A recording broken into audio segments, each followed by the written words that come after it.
Charles Murray, your new book, By the People, talks about the huge growth in regulation over individuals and businesses in the US. People in Europe often talk about the sort of neoliberal Anglo-Saxon model. Just how far is regulation a problem in the United States? It may be a bigger problem in the United States than it is in the EU, which sounds ridiculous because the United States is supposed to be the land of savage free capital, free markets and so forth, as the French would have it. But in fact, in the United States, the regulatory apparatus has grown until magazines such as The Economist will talk about the United States being much more regulated than even the European markets. It's a very serious problem. And how did regulations get so out of control?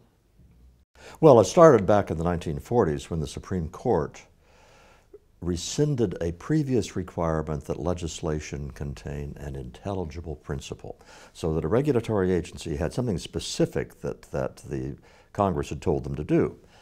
The Supreme Court said, well, that's okay, the Congress can pass legislation that says it wants fair and equitable rules about such and such. Well, that can be defined in a whole bunch of ways. And so the United States subsequently has increasingly passed high-minded legislation with wonderful sounding goals, clean water, clean air, safe workplaces, but left the regulatory agencies free to, in effect, legislate. I mean, they're really making up their own legislation with rules that would never be passed on an up and down vote in the Senate and the House. They were freed by the Supreme Court from the restraints that the Constitution initially imposed.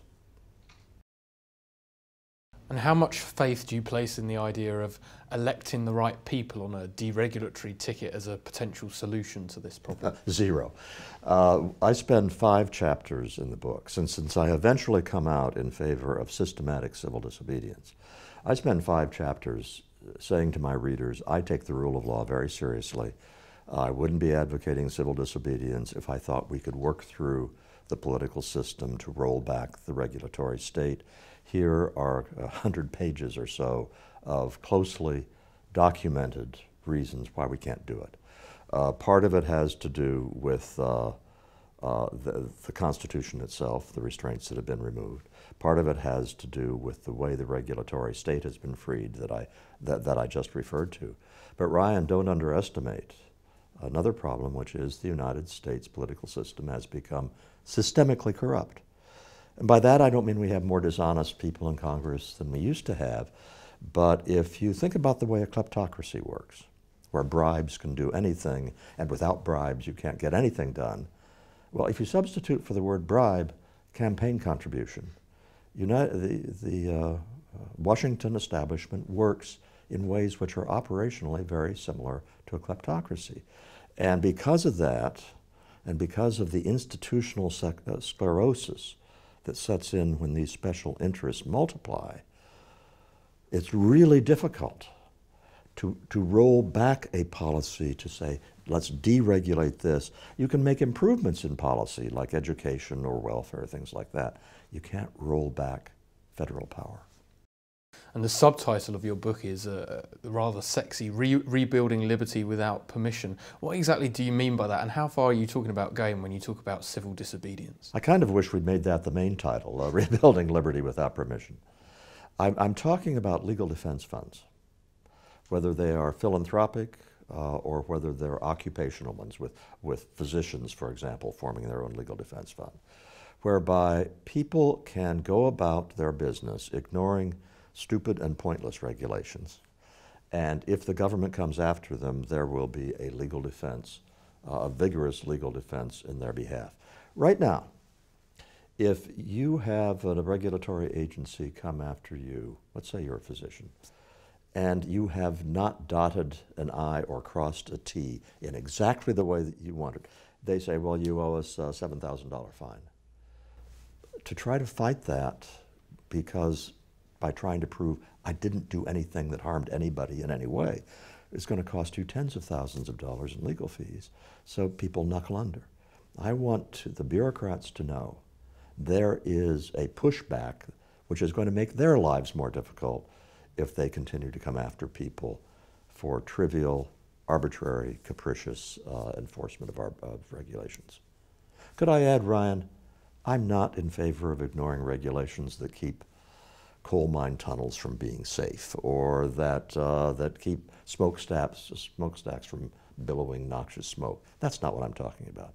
I am talking about the ways in which regulation now just gets in the way of people living their lives in pointless ways.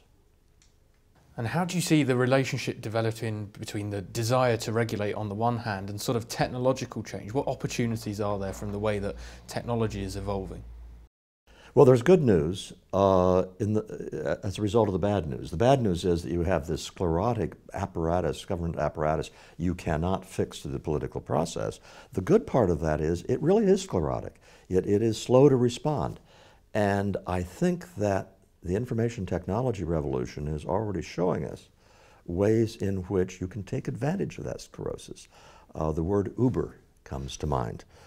I don't know about England, but in the United States, Uber did not ask permission to go into New York City and operate its service. It just went in, even though New York has a notorious monopoly collusion between the city council and the taxi industry, as do other cities.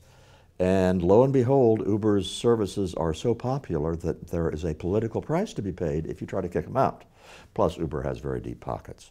And so the success of Uber so far, and the battle is not over, but the success so far, I think is going to be emblematic of a pattern in which a nimble, resourceful, and very ingenious set of services come into being that succeed, that the government can't really stop in the way it used to be able to do so. I sometimes use the analogy that we aren't going to get rid of government, but we can work around it. And it's not the most elegant way. I'd rather have a libertarian state that was principled and simple and straightforward, where you wouldn't have to use civil disobedience. But, faute de mieux, I will take the option of workarounds that give us de facto freedom, even if they don't give us de jure freedom. And I'm really struck by the tone at the end of your book. It's very optimistic about the possibilities for pro-liberty, pro-enterprise policies in the future. Why are you so optimistic? I'm optimistic in the long term, Ryan. And the reason for that, by long term, I mean, let's think of 200 years. Now, we have seen growth in per capita GDP ever since the first statistics were created in the United States in the late 1880s. All right? Unless we have leadership of Soviet stupidity, which is always possible, but unless you have that kind of utter incompetence, we're going to see over the long run continuing economic growth. Imagine the wealth that will be available to us in 200 years, unimaginable by today's standards actually. Imagine all the ways in which the technology will have further empowered individuals. We're just seeing the beginning of that now, not to mention the advances in neuroscience and genetics. If you think of all that, it seems impossible to me that 200 years from now, people will still think that the best way to run a country is with thousands of bureaucrats enforcing thousands of rules. That just doesn't sound right to me. Charles Murray, thanks so much for joining us It's today. been my pleasure.